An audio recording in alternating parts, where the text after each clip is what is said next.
Don't do that to me. Okay. Good evening, everyone. I'd like to welcome you to a special meeting of the Bristol Planning Commission. Having the members introduce themselves, starting on my far left. Chairman Schwartz, Vice Chairman. And on my far right. Alan Weiner, City Planner. Glenn Chalder from Planometrics. Robert Flanagan, Assistant City Planner. Gary Harrogate, Commissioner.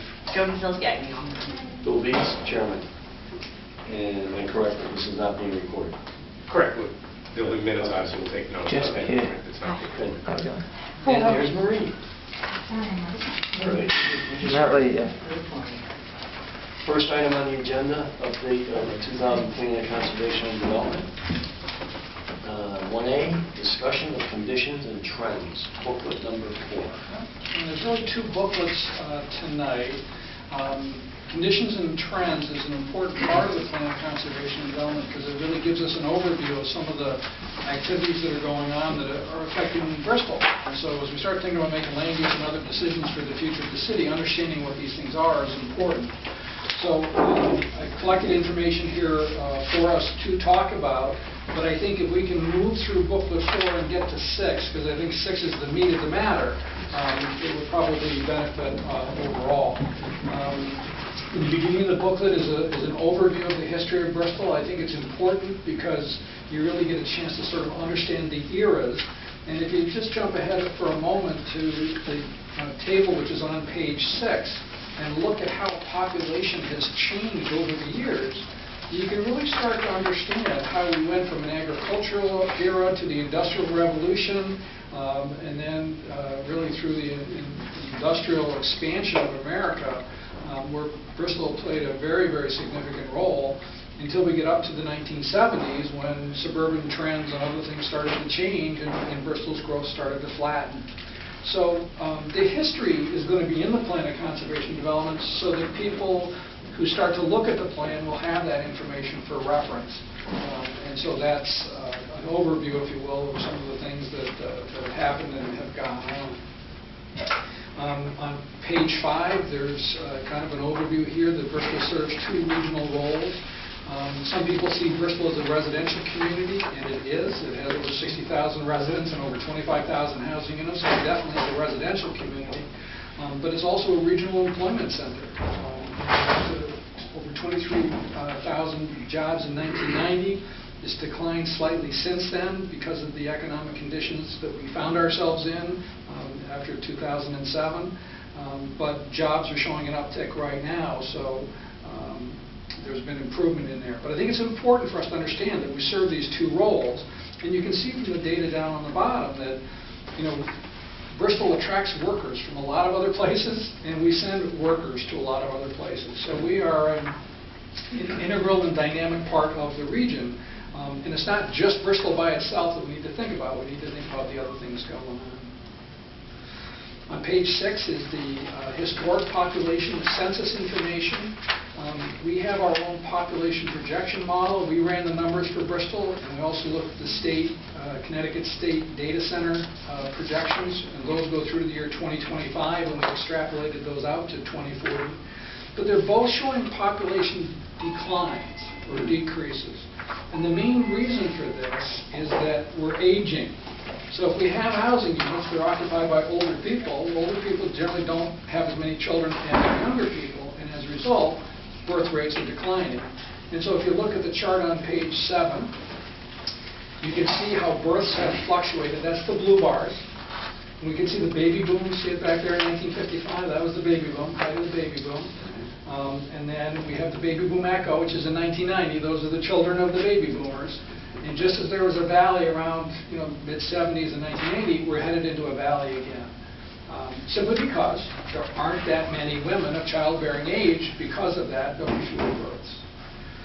You'll notice that people always joke, they say, well, geez, the number of deaths are increasing in Bristol. Well, yeah, they are over time because we're a bigger city and a bigger community, growing, and we're getting older.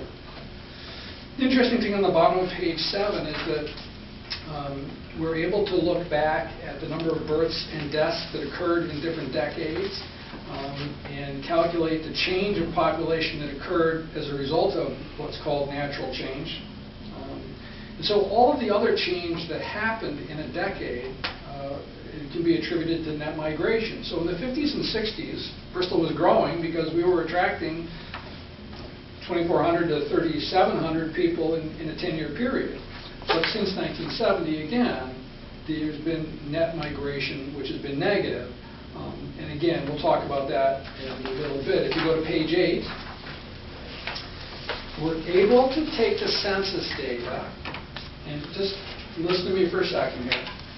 This is Bristol's 3D population model. All right? Yes. So this shows 1970, and here we have the baby boomers, okay, the kids born in the baby boom, and the population distribution at that time. Then we have 1980, 1990, 2000, and 2010. So you can see that the baby boomers are still a peak in the population, but there's fewer than before. And then we start to get the baby boom echo coming back over here. And the blues are the projections for what we expect to have happen in the future. So by looking at this chart, you start to get a sense of the fact that we're going to have many more older residents than we did historically. And I'll just pass this around the room for you guys to look at, because it tells you the number of people in the different age groups. And again, the white ones are the actual census. The blues are projections. The colored boxes across the bottom here give you a sense of what some of the demographic needs are of people. So as the number starts to get bigger, you can start to think about changes in what people want. And if you're interested, you can find your own age group and actually turn it and watch what happened to people of your age group going through time, because in each 10-year period, you would have moved over 2 boxes, or et cetera, as we go ahead. The significant thing which we found, which I thought was very interesting on page 8, is that over the last 4 decades, Bristol has exhibited a fairly consistent migration pattern. That we have consistently attracted people from ages 25 to 35. So these are people moving to Bristol, either out of college, young professionals, people coming here for work, looking for work or whatever, buying their first house, renting their first apartment, doing these types of things. And as you can see, we've got positive in-migration. And we do this by taking the people that were in a certain age group 10 years ago and comparing it to the number of people 10 years later who are 10 years older. And we do factor in the number of people that died in that age group, if you will. But this is kind of interesting, because what happens is when we get to the age of 35, we go to net out-migration. Now, what that means is that there are fewer people in that age group moving in than are moving out. So if we were a marketing company, or thinking in a marketing sense, the people 20 to 35 are our natural attracted, if you will, for who is attracted to the community. And the other age groups are people that we're not attracting as much. So if we want to change the pattern or the future of the city, understanding how we can appeal to these different age groups could be strategies that we might want to pursue. I think the next 2 pages show how the age composition of Bristol is going to change over the next 20 to 25 years. And again, the biggest surprise is, as you can see sort of from the chart, is the aging baby boom, and the number of people in those age groups are going to be increasing. And then on page 10, we talk about the actual numbers of people in the different age categories by their sort of socioeconomic needs and what might happen. Any questions on sort of the overall population analysis or anything you wanted to explore there before we move on? Yes, I did. You indicated... Excuse me, sir. You have to go through the chairman. Bill, can I talk, please? Thank you, Alan. Glenn, you mentioned that there was an uptick in jobs in the... I believe we're talking about kind of like now, there's a slight uptick you've said. Yep. And would that be in the last year or 2, Yeah. basically? On page 14, we hadn't gotten to this page yet, but I knew what was coming. The information from the Connecticut Department of Labor suggests employment in Bristol increased to 21,000, a little over 21,000 jobs in recent years. So I tried in this data to follow 10-year periods so that we were getting a good snapshot in time. And the challenges you'll see on the sidebar on page 14, that in 2010, it was an employment low spot, if you will. And the low spot actually could have occurred a little bit before that. But since the number of 20,000 jobs approximately in 2010, we're up to 21,000 jobs in 2014. So there has been an uptick. How do you factor, oh, I'm sorry. Can I ask you the composition of those jobs, the nature of those jobs, has that been analyzed at all? Because when you talk about an uptick, I've heard statistics that indicate that there are more part-time, low-paying jobs that are being offered now, and as opposed to what we used to think of as full-time employment with living wages. No, I didn't look at that. Okay.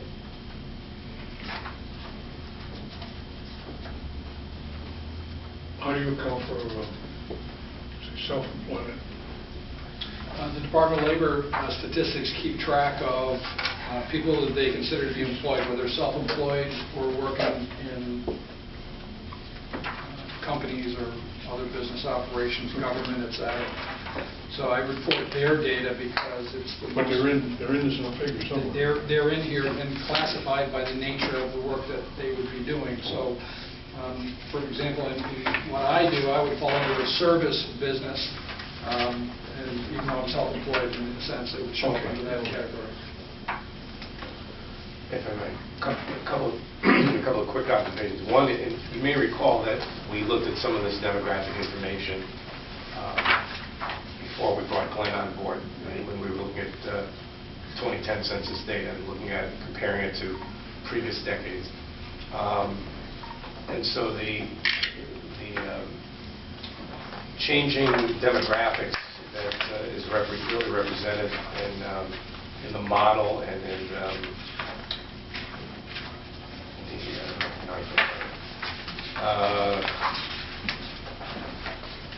chart on Page 10?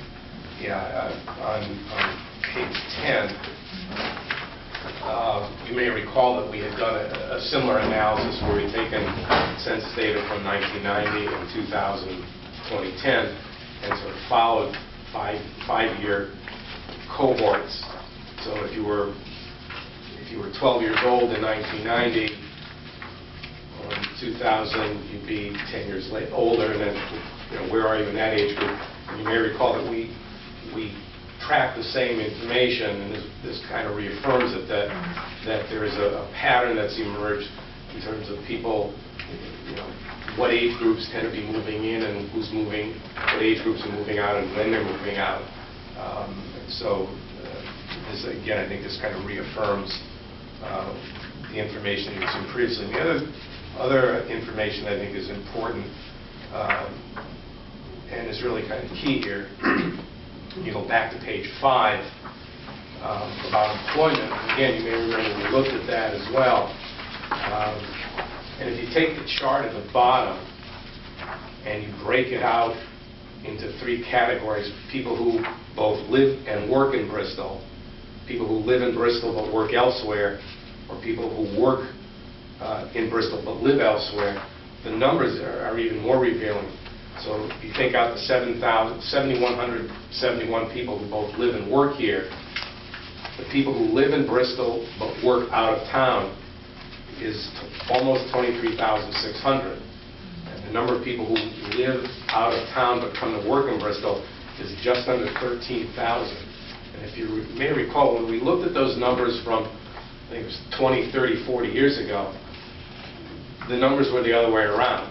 You had obviously a large number of people who both lived and worked in Bristol, but Bristol was a net importer of jobs. You had many more people coming into Bristol to work locally who lived out of town, and not as many people lived in Bristol and worked out of town. And that's a pretty dramatic shift. And my recollection from that data was that in part it's a shift in the employment is reflected in the kinds of business and industry that exists. When Bristol was much more of a manufacturing community, it was a net importer of jobs, whereas with the change in the marketplace to more service-oriented, more office-oriented, and the decline in manufacturing, you have more people who live locally but work in, as you can see in the chart, in Hartford and Farmington, and presumably they're working in offices and by medical fields and the like. So that's a pretty significant shift in the population in the last 30, 40 years. On page 11, we talk about some other changes that have been occurring in terms of ethnicity. There are some sidebars in these various pages which compare Bristol with other communities in terms of educational attainment. On pages 12 and 13, we get into some of the information in terms of housing units in Bristol. The percent of multifamily units, percent renter occupied, percent affordable, and how Bristol's housing stock is different than other communities. I think the most significant statistic really overall is the slowing of housing construction and housing growth for economic and other reasons has really kind of been significant. We've added about 400 housing units per year between 1980 and 1990, but growth has slowed to about 100 units per year in the last 20 years, and certainly in these economic times it's been fairly quiet. Could you just, I know this comes up a lot, some of our meetings, expand on affordable housing. Yeah. You know, by definition. You know, what's affordable to you might not be for me. Correct. The state has tried to standardize that. So there's two tests. The first test of sort of affordability for anybody at any income level is, do you pay more than 30% of your income for housing? And if you do, then it's considered to be unaffordable. You are stretching yourself. So if I earn $1 million a year and I spend $300,000 a year or $301,000 a year, they're going to say, well, your housing's unaffordable. It doesn't really affect me, right? But where we really get concerned about housing affordability is for people like the median income or below. So the state has devised this other statistic, which is really the quote affordable housing that most people are referring to. And what that means is for people who earn 80% or less of the area median income. Now you're considered to be challenged a little bit in terms of income. So if you're paying more than 30% of your income, at that point in time it's considered to be a significant burden. So the state counts percentage of housing in the community as meeting the requirement for affordable housing. If it's either government assisted means that it is either financed by a CHFA or HUD program, or if it's tenant rental assistance, or whether it's deed restricted. And so Bristol, it's 13.45% of the housing stock in Bristol is either governmentally assisted or deed restricted to be available to people earning 80% of the area median income. So Bristol's exempt from the Affordable Housing Appeals procedure, and many towns in the state are not, because they don't have that level of diversity in their housing stock. And as a result, they can deal with some very interesting land use situations that Bristol doesn't have.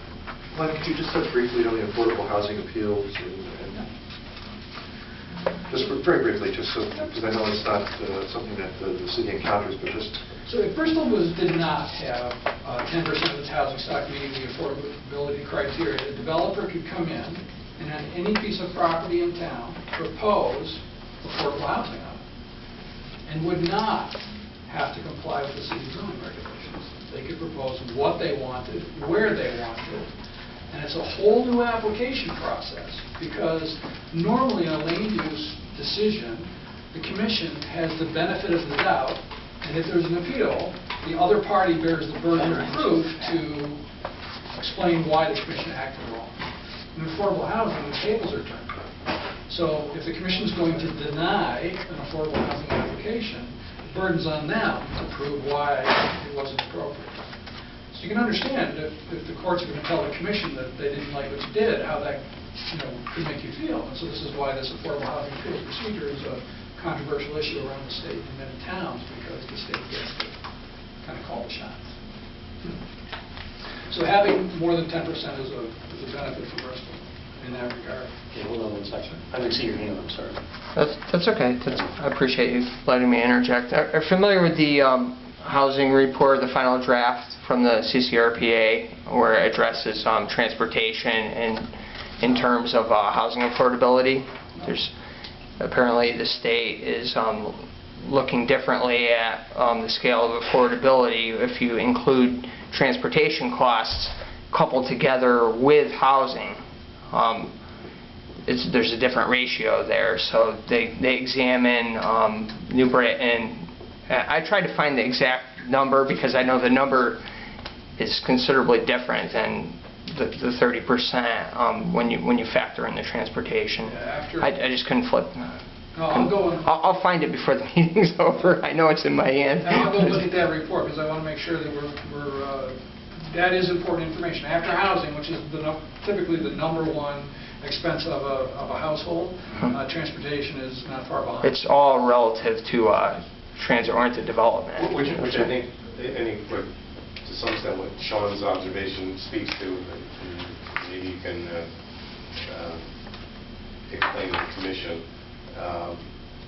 when the state, or when they talk about affordable housing as being no more than 30% of your income going towards housing, what cost does that include?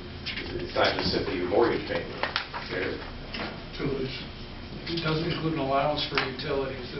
The calculation actually gets pretty convoluted, but it is some basic utilities, water, electricity. It does include things like cable TV, etc. So it's really intended to be a good cross-section of housing and the housing choices that are available to people. So the calculations are different based on mortgages versus rental because mortgage also has to factor in the property tax. So The things that are directly related to the house that you can't avoid without considering the rest of your life. So transportation, I don't know, that hasn't been in there. Everybody has transportation, but then everybody pays for food too. So. I have the figure. Actually, it says it cites the Center for Neighborhood Technology, Housing, and Transportation Affordability Index, which combines housing and transportation costs. The index sets 45% of household income as the upper limit for affordability. You said that was the upper limit, though, right? Correct. 45%. The upper limit, yeah. So I will take a look at the report that Sean's talking about here, because I think the issue of affordability is something for us to factor into the plan, and I think it sounds like there's some good data in there to include. Thank you, Sean. That's like some people, they have mortgages, and then a lot of people have PMI, and a lot of people don't have PMI. And that's a big expense. On top of page 13, people are often amazed to realize that here we are in Bristol, that 64% of the housing units in town, I'm looking at the sidebar in the top right corner, 64% of the housing units in Bristol are occupied by 1 or 2 people. So often we have this impression that housing units are occupied by a couple with school-age children and all the other stuff. And the issue is not really the way our demographics are changing as a country. And so we do have a situation where, again, 64% of the housing units are occupied by 1 or 2 people. That does reflect a real diversity in housing needs, but it's an important statistic to keep in mind overall. On page 14, again, we talked a little bit about jobs in Bristol. I think I'm going to look into the question, too, about whether or not the nature of jobs have changed. We can see from this that the number of jobs has changed. We can also see from the table in the middle of page 14 that the distribution of jobs has changed. But even within this, if the pay grade of jobs has also changed, then that, in a sense, is sort of a triple win. And I think it's important for me to get a handle on that. So I'll take a look at that information as well. I think on page 15, many communities are especially concerned about their business tax base. The chart in the middle of the page shows the business tax base percentage for every community in 169 municipalities in the state of Connecticut. As you can see, the median for towns is 10.7%.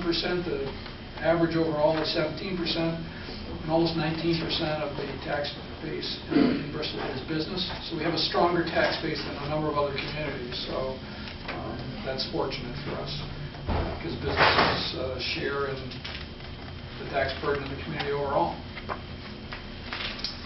On pages 16, 17, 18, and 19, we're using the assessor's data. We have tabulated up the land uses overall in Bristol. The map on page 17 is color-coded to start to give you a sense of where some of the different uses in the community are located or clustered. You can see that most of the community is this sort of pale yellow color, which is single-family residential units.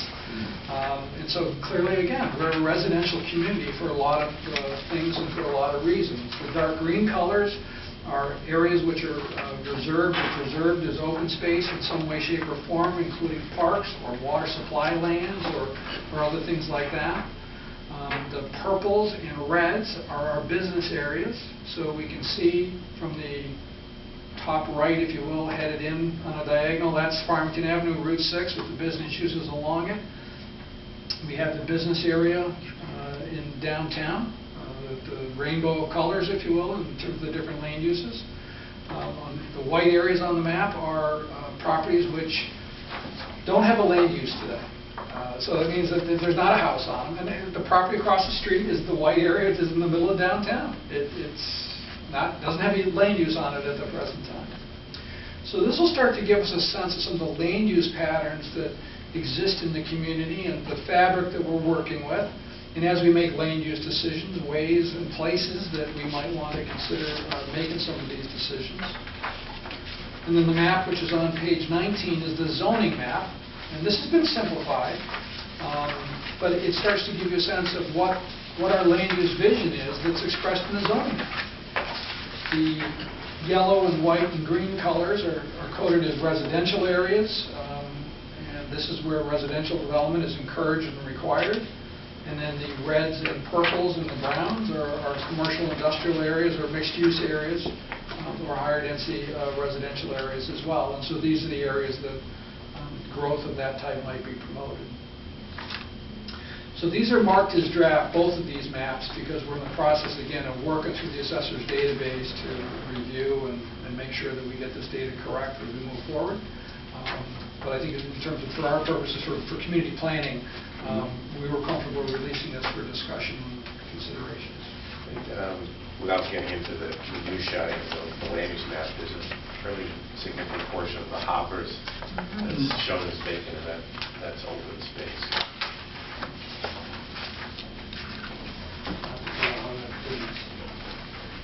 That's the one?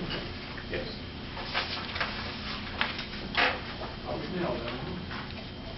There may be other, that's the one that kind of jumps out. Good catch. Well, I think this is the thing that we're trying to get the city's records merged effectively so that we'll have a solid foundation moving forward. One of the things we don't have is some of the prior land use mapping efforts that have been done, which allow us to compare and quality control checks or catch and sketch can. Anything else on booklet 4? So booklet 6, again, is just to give an overview of the planning process. I think kind of conservation development include 3 main elements. The first is what we call conservation strategies, and that's what we talked about last month. And those are things like natural resources and open space and historic resources and community character, but things we want to protect or preserve in the community. Starting with this booklet here, we're going to have the opportunity to talk about development strategies, how the city should grow from a residential or a business or other perspective. How do we think that we can make the city a better place in some of these strategies?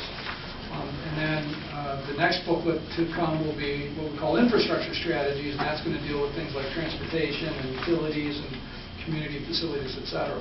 So this is a hefty book. So I'll follow your lead here tonight about how far we can get through this book.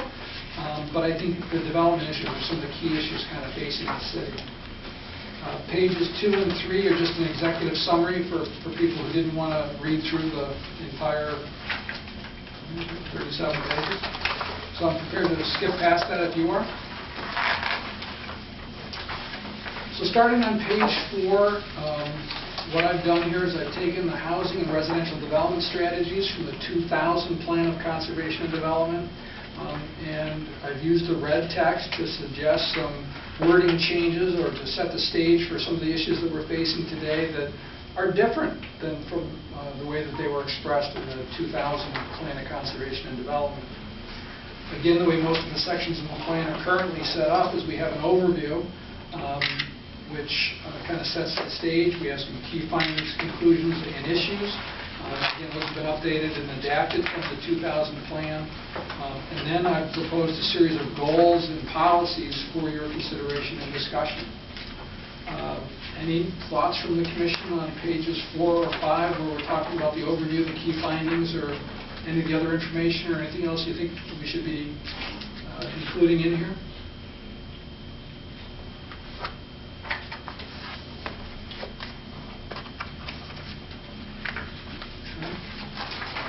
So on the top of page 6, the first goal, and I reorganized some of these goals here. It seems to me that from what I heard at the public informational meeting and from some of the other conversations we have is that preserving and enhancing the integrity and stability of residential neighborhoods was a theme that was in the current plan, and I thought it was important for this theme moving forward to lead with this. How do you feel about that goal, or how do you feel about the policies underneath? Did anything jump out at you? Did everything feel okay? Anything inappropriate? Anything that shouldn't be in here or that should be in here?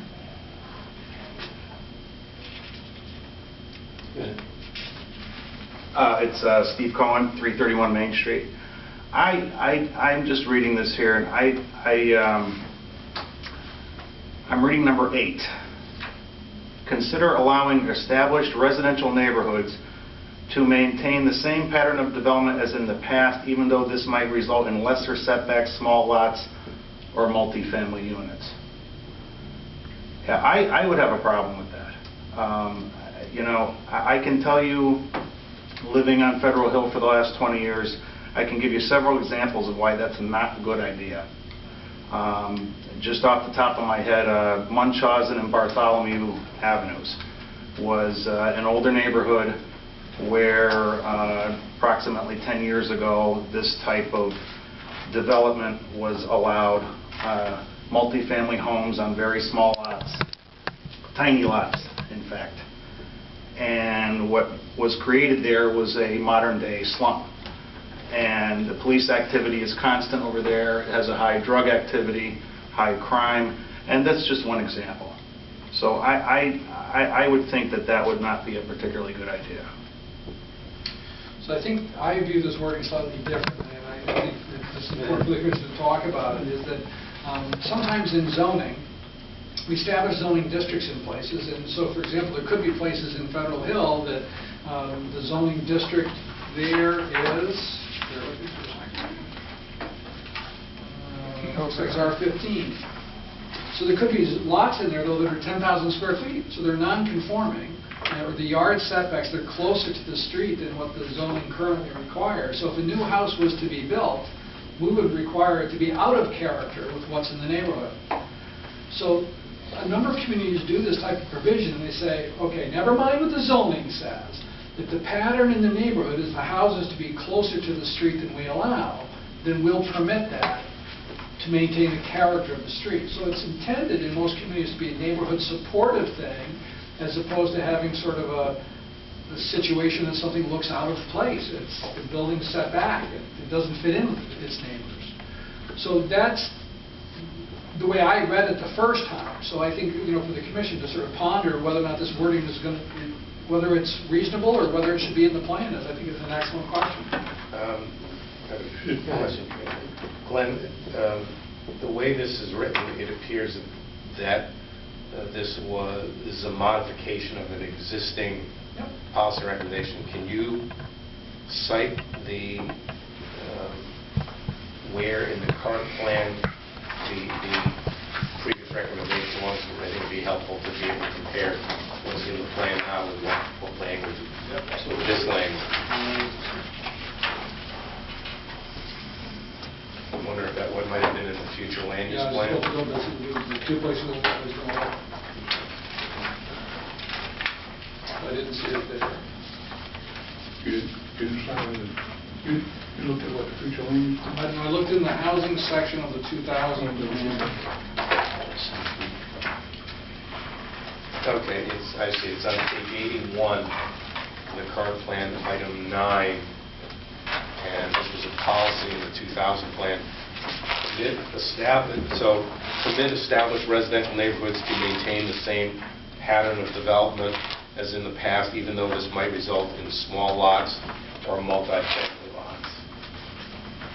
So the proposal is to change the word permit to consider allowing, and then in addition to smaller lots or multi-family units, to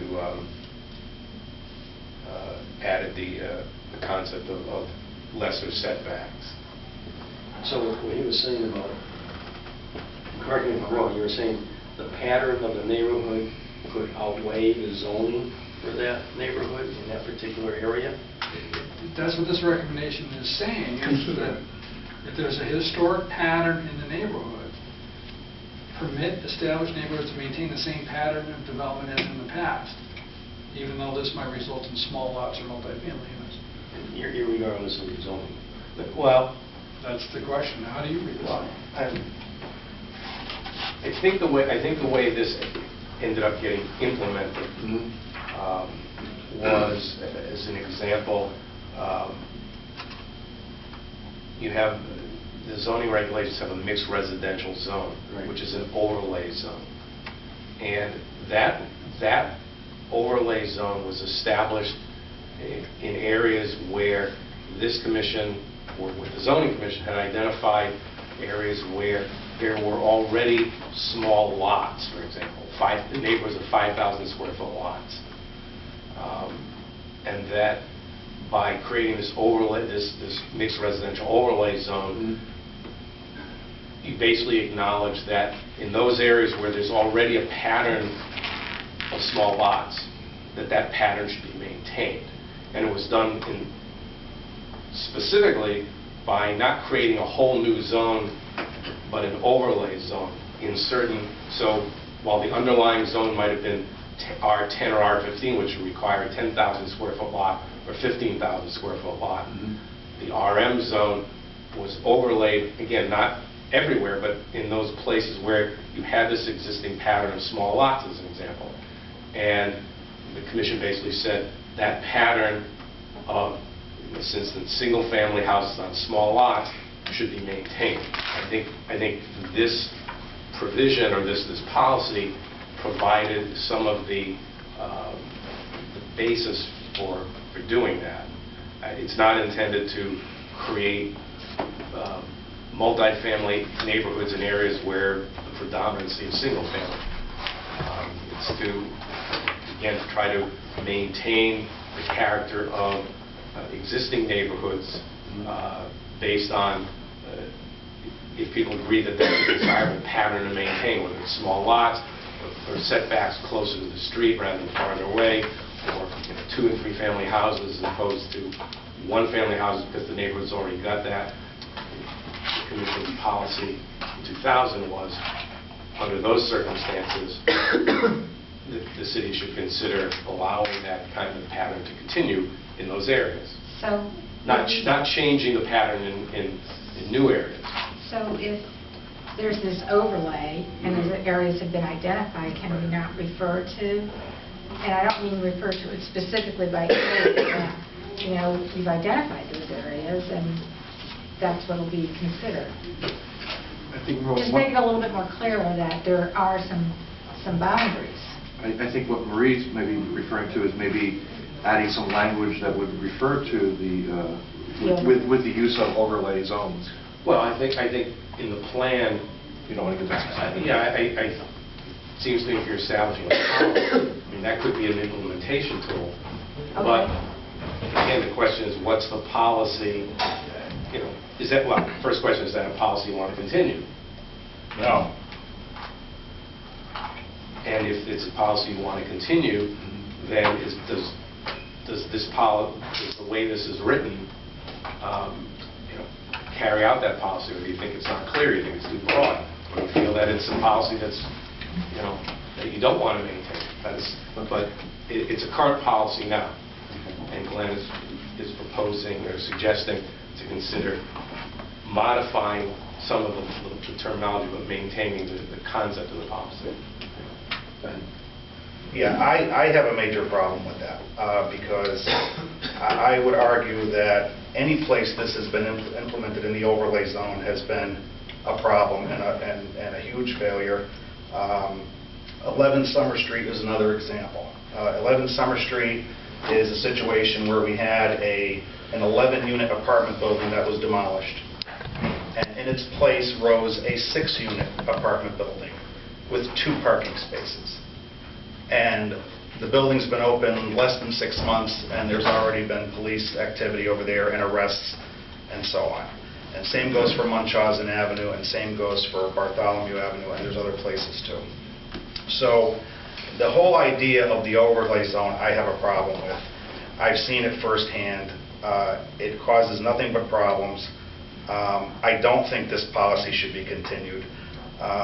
What happens is you ended up taking neighborhoods that are struggling, and you end up nailing the coffin. Munchausen and Bartholomew Avenues, not in this lifetime, will ever heal. There's too much damage done now. There's too much. You've taken a very tiny neighborhood, and I can tell you by walking it, it is a very tiny neighborhood in which the zoning commission allowed very tiny pieces of property to have multifamily housing built on top of it. And you know, if this was 1900, that would be fine, but it's not 1900 anymore. And there's no need, and I think it makes little sense for a city that already has more than the state average of multifamily housing, more than the state average of affordable housing, to build more, because that's what ends up happening. And what I've seen in these areas where single-family homes rise in the places of empty lots or demolished homes, the neighborhoods actually start to heal themselves. It's actually quite amazing. But if this, I really, really don't think it would make any sense at all to continue this type of policy. Glenn, then come to you. Glenn, then you. I don't think that's what this policy says. We can go and start to spiral beyond exactly what this says, but it seems to me that the goal we're talking about here is preserving and enhancing the integrity and stability of residential neighborhoods. And underneath that, we're saying is that let's allow things which are in character with the neighborhood. If the commission was comfortable with this, I think that the phraseology after the comma is the part that's inflaming people. And I think, I forget who made the comment, but if we replace that with some reference to the fact that we're going to allow some modifications, if you will, to the existing zoning, and then say, in order to help maintain the character of existing neighborhoods, we're going to get our point across. We're going to try to do things that help and support the neighborhoods, not tear them apart. But the issues that are, the examples that were brought up here are pre-existing non-conforming lots, which is a reduction of non-conformity in the there's a whole bunch of other zoning and legal reasons why those things happen, and they weren't related to this. So I just think it's important to focus in on what we want to say and say it and move on. When I went to the zoning meeting about the POCD, so there were some members of the zoning commission that suggested that they would like to see a little bit more teeth in the plan of conservation development in regards to controversial issues, and they cited the Terry House just as one example. You know, that they wanted something a little more solid to base their decisions on, per se. So I'm just thinking, being that housing density in a historic district or adjacent to a historic district obviously is controversial. Maybe we want to address that in the POCD while we have the opportunity to do that. Getting back to this, Glenn, just a quick question. would it cover something like this example? Around the corner from me, a farm was sold into lots, and the neighborhood itself does not have sidewalks. But when the new lots came, because new lots have to have sidewalks, that one lot, and amongst a whole bunch of other lots, has a sidewalk. So it just kind of goes like that, and it looks odd. So would that kind of situation be covered by number 8, where No, that's the probably, developer would come in I and think, say, no sidewalks? you shouldn't forget that a developer at any point in the process will argue almost anything he can, or she can, to avoid a sidewalk if they don't think it's appropriate or whatever. I think this one here, I view the structures of the document as the goal being the overarching thing that we're trying to accomplish, and I think that those are the key statements for us to focus on the plan. And the policies underneath that are sort of statements which are meant to sort of refine and enhance this. So the issue of sidewalks that you brought up, to me, doesn't fall under the umbrella of preserving and enhancing the integrity and stability of residential neighborhoods. That was a different policy related to pedestrian circulation, and we'll kind of get to that elsewhere. If I might, Yeah. let me perhaps give a more, and I think Glenn kind of made reference to it as well. Let me give perhaps a more benign example of what a policy similar to this is intended to accomplish. Let's say you have an established residential neighborhood built in the 1920s or 30s or 40s, single-family homes, small lots. And all the houses are 10, 15 feet off of the front street, the street frontage. Say there's a sidewalk there. You know, the houses aren't set back 40, 50 feet. They're all set 10, 15 feet back, so they're all pretty close to the street. Let's say there's a vacant lot there. Or let's say somebody has a large lot, and they're able to cut it into a smaller lot. Or let's say there's a vacant lot never built on, and somebody comes along and says, I want to build on that lot. And let's say, for the sake of discussion, that under current day zoning, that lot's in the R10 zone. That's the smallest single-family residential zone you have throughout much of the city without it being an overlay. It's a freestanding R10. In the R10 zone, the minimum front yard setback is, let's say it's 25 feet. So now what you have, if that house has to be built back 25 feet, is you have a whole block of houses, 10, 15 feet back, and then all of a sudden there's a house that's 25 feet back. It's out of character, single-family house, small lot, but it's out of character relative to the other houses on the street because they're all relatively close. Now, maybe that individual could go to the zoning board of appeals and get a variance to allow it to be, for that house to be built closer to the street rather than the required setback. I guess one could argue that that variance might be granted based on a policy that says, you're trying to maintain the same pattern of development as in the past in this established neighborhood. So that may give the zoning board of appeals a basis to grant a variance.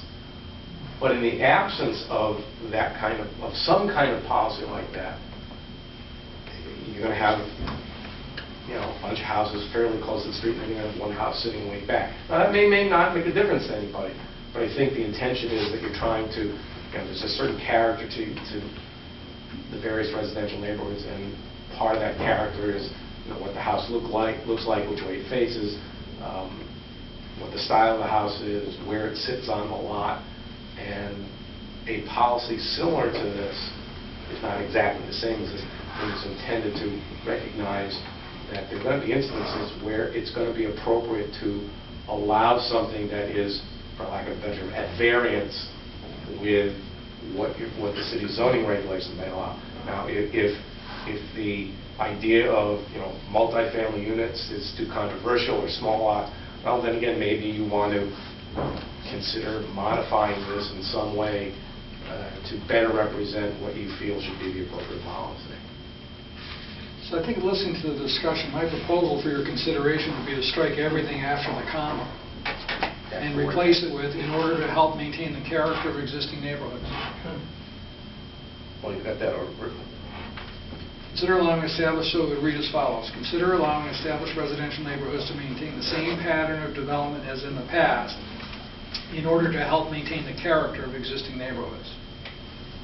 So we're going to allow some flexibility to maintain, but somebody's going to have to make the point, prove the point, they're maintaining the character. If it's out of character of the neighborhood, then it would fail this test. Because I think the goal here is preserve and enhance the integrity and stability of residential neighborhoods, and I think that's what people expect. Glenn, would I assume that that would also mean that the integrity of the architecture of the new house getting built would be the same as the existing houses in the area? Yeah, I mean, I think we really don't have any architectural guidelines like that in Bristol, so unless it's in the local historic district, we really don't have those kinds of tools available. When you say pattern, define pattern. Well, I think it's the cadence of the street. It's the relationship of buildings to the lot, to the street, to the sidewalk, to their neighbors. And my sense here, I didn't read into it that what some other people have in this situation. And to me, it's if there's some reason why our zoning regulations are going to force a building to be out of character with its neighborhood, that's actually a bad result. My thought was that this language gave the ability for discussion to take place to allow something to be fit into the fabric of the neighborhood and produce a better result, which would encourage the integrity and stability of the neighborhood. So I didn't see it as a threat. I just wanted to comment that I understand maintaining the character of the neighborhood. I understand that very well. I get it. And I'm sure that's the intention, but that's not what ends up happening. Okay? And I don't see how, you take the case of Munchausen and Bartholomew Avenues, where you had inappropriate housing on tiny parcels of land that were built in 1900. What are you going to do? Why continue it again in 2000? That's what ends up happening, and that's why you've got a slum over there. Take your car, don't leave your car, you might not be there when you go back. Take a ride over there, and you'll see exactly what I'm talking about. I mean, honestly, you know, I think looking at these numbers, I mean, percent of multifamily houses in Bristol, 39% versus the state of 35%, and then look at all our neighbors, they're all less than us. You know, maybe number 4 should say, discourage multifamily units, development 2+ units, and then close the end of that sentence, put a period at the end of that, okay? Because I really think, as a city, we've got to really consider, do we want to keep building multifamily houses? And I can tell you, in neighborhoods like the West End and Federal Hill, they need them like they need a hole in the head. And unfortunately, if anything, and I've read down further in this report, that if anything, it's encouraged. It's not discouraged. So I understand what you're saying about preserving the neighborhood and maintaining the character of the neighborhood. I really do, but that's not what's happened. And I refer back to 11 Summer Street, because I don't think anybody in this room would want a 6-unit apartment building on their street with 2 parking spaces. Because guess what happens when you get that? You get a substandard building, you get substandard people. And that's been proven already. The building's been open for 4 months, and there's been arrest after arrest after arrest. And if we're going to continue this type of ridiculous development in Bristol, because that's what it is, you're going to see people just moving out. People vote with their feet. Eventually they get disgusted and they leave. I was just going to say that's a good segue into the next goal, which is to promote the owner occupancy of housing. And I think that, again, this goal that sort of existed in the 2000 plan, but wasn't really kind of pulled together in quite this way. But I think that a number of the issues that we have in some of the neighborhoods relate to the fact that they're not owner-occupied, or the percentage of renter occupancy is higher. So if we can promote owner occupancy, we'll move in a positive direction. So it calls it out as a goal with some policies, again, for possible conversion even of housing to single-family occupancy if we can figure out how to get there. How do you control that? If we can control it, I mean, I think that the only way you could prevent it would be to say that a single-family home is not permitted in a certain neighborhood. And I think in every neighborhood in Bristol, I think, except for the A, I think single families are permitted. So, but I think the issue again is trying to get owner occupancy. Well, that's it. So I think you want to try to encourage that, and even some of the CDBG funds that the city gets. CDBG is Community Development Block Grants, which is an annual grant, formula grant from the federal government to assist with community development. If we can use some of those funds to try to promote owner occupancy, again, we can start to address those sorts of issues. Glenn, at the risk of stating the obvious, why is owner occupancy so important? I think it creates a bigger stake in a neighborhood than exists in a renter occupancy situation. So when people have a vested interest in their housing stock, they share that concern with their neighbors, and it's just an element of stability in the neighborhood. So, I mean, I think there are times, everybody in this room has probably lived in a rental housing at some point in their lives. It's an important part of the overall housing cycle and the housing ladder. But I think having in neighborhoods that, and certainly in Bristol, we can promote additional home owner occupancy. I think is going to add to neighborhood stability and integrity, and I think that's an important goal for us.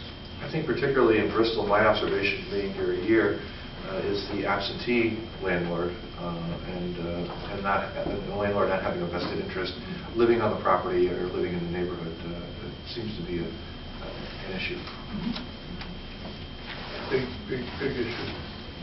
Makes a big difference. Well, I know that was brought up a lot in the STEM study. Yeah. I think that's one of the policies or recommendations in that study as well, is to encourage and promote owner occupancy. I think the difficulty is you can't regulate. I mean, how do you regulate? You can't really regulate it. You can't. Really not directly. Well, if somebody wants to buy a three-family house, does it say, okay, you buy it, you have to live there? Right.